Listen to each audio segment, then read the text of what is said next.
Hey everyone. Again, it feels like a little while since I've spoken to you guys through the vlog. It's just that time is a little harder to find these days, being a parent, as I'm sure some of you can imagine. But yeah, Gillian is doing reasonably well. She's past 10 months, so she's getting close to a year old. She's just recently been a little unwell. She had a fever that started on Father's Day, and she's currently just getting over a bit of a cough, which apparently is a head cold that she should be over very soon. Thankfully, she seems to be on the mend. But in a catch up with the pediatrician, she's apparently she's caught up development-wise, remembering that she was premature, and she's measuring a whopping 69 centimeters and weighing about 7.4 kilos. So getting up there, I suppose. But that's not really the subject for this vlog. September marks a year since I started flying the Phantom 3, my drone. And it's been a very interesting year since starting that hobby. And I have my friends to thank for that. John in particular, who got me started in the whole thing.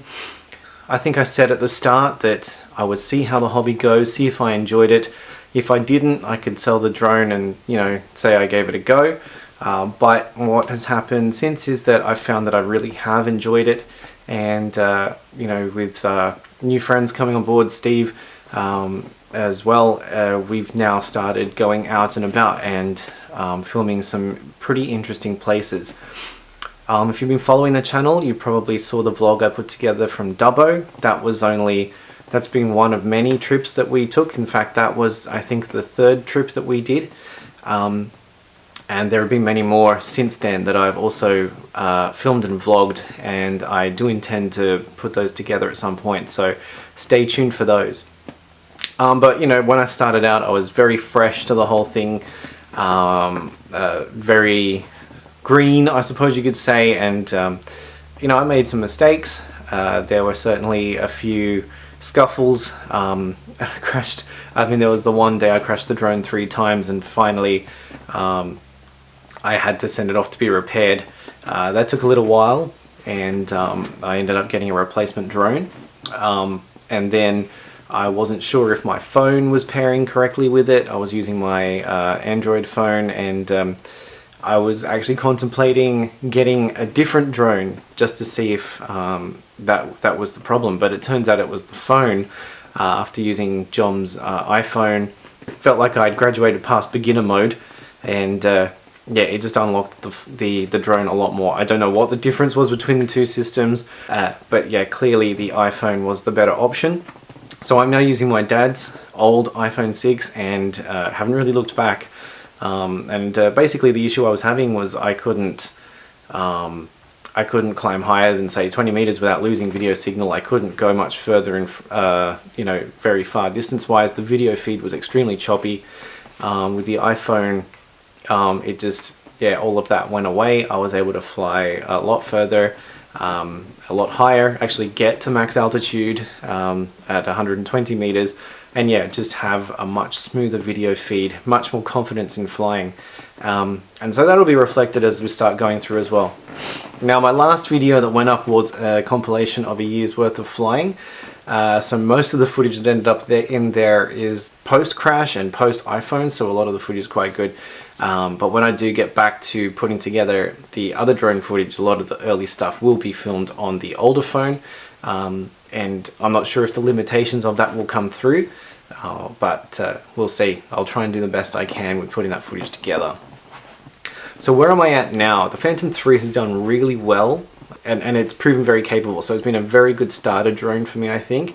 But one of the things that probably goes against it is its size. It is quite big. Even if it's not heavy, it's definitely a large drone to carry around. It also seems to have a long startup time. This was highlighted at one location we went to where we were waiting on a train, and when it came through, John and Steve were able to get their drones up in the air very quickly, and mine sat there waiting to warm up before I could launch it. Now, I think this may be something to do with the Phantom series, but nevertheless, it's something that I want to avoid if I was to get a new drone. And speaking of that, DJI have very recently announced the new Mavic 2 series, which includes the Pro with a really cool camera, and the Zoom, which has, as you might think, a zoom lens, which could be quite interesting, could have its advantages.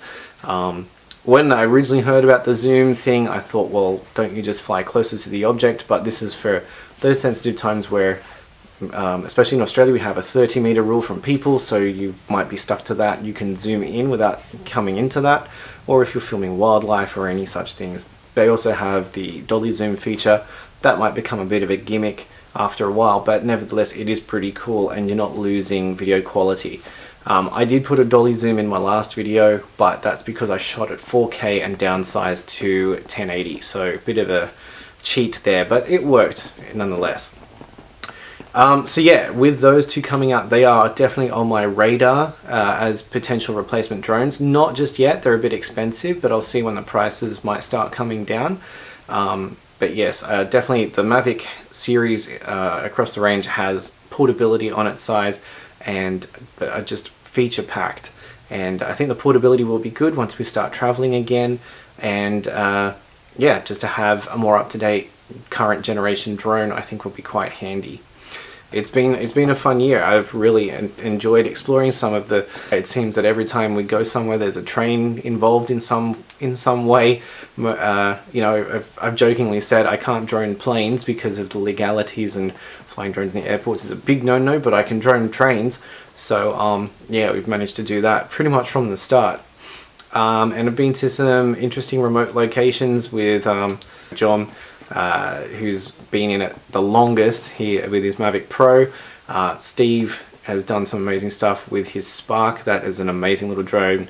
And Dave recently got his Mavic Air, which you know, they all seem to be very cool. So I'm the one lagging behind with the ancient Phantom 3, but yeah, I'm getting used to the flying. I'm enjoying it, and yeah, so that's, I think it'll be really interesting to see where the next year takes us. I will keep the vlog updating on that as we go, and if I get a new drone, you'll be among the first to know about it. But in the meantime, I'll keep those drone vlogs coming. I'll keep the footage, and the footage will be coming as well. And whilst I've been enjoying the flying, I think I've also been kind of lucky. There is a term for a certain kind of person in the drone community, and it's a sheriff. And basically it's someone who feels that it's up to them to police people who are flying their drones or taking footage with their drones in the rights and wrongs, the do's and don'ts of drone flying. I haven't experienced any of it yet, but John, my friend, certainly has. Quite regularly he's been out flying and he's had people come up to him telling him he's not allowed to fly there or anything. Yeah, I don't understand people who do that. And then, yeah, you see it on the Facebook groups too. Someone will post up a photo and then suddenly everyone's on them saying, you shouldn't fly there, that's a no-fly zone, all that kind of stuff. Now, I've had a little bit of the online stuff. I've had people ask if I'm allowed to fly in those areas, or warn me about flying in such areas, and then oftentimes, more often than not, they're incorrect in what they're saying.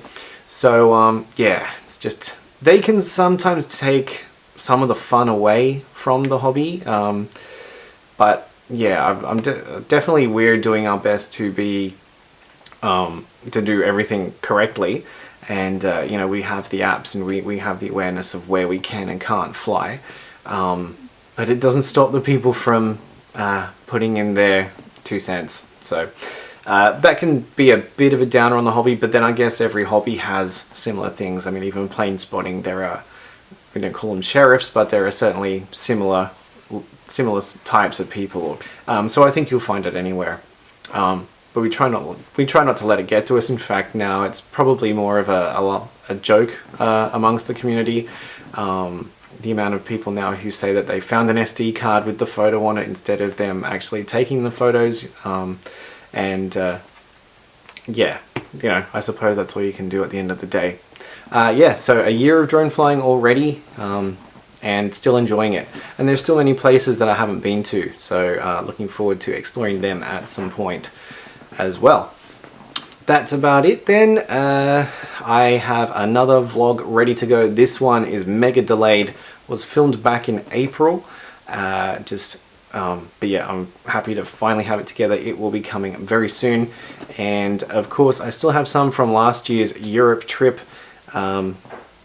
360 videos mostly, and a time lapse to round that one off, and whatever else I can put together, it'll be coming when I get some time. Now, I was trying to aim for about 2 videos a week, and I think I'm going to have to pull that back slightly, but I know that's not going to affect too many of you, as I don't have that many loyal subscribers. But anyway, I'm hoping to grow that a bit. Maybe the drone footage is going to be the key, I don't know. But yeah, nonetheless, I hope you guys are enjoying the content that's coming along. Alright, I'm going to stop rambling there. I hope this vlog's been a good one. Yeah, stay tuned for more to come. I'll talk to you soon, guys. Cheers.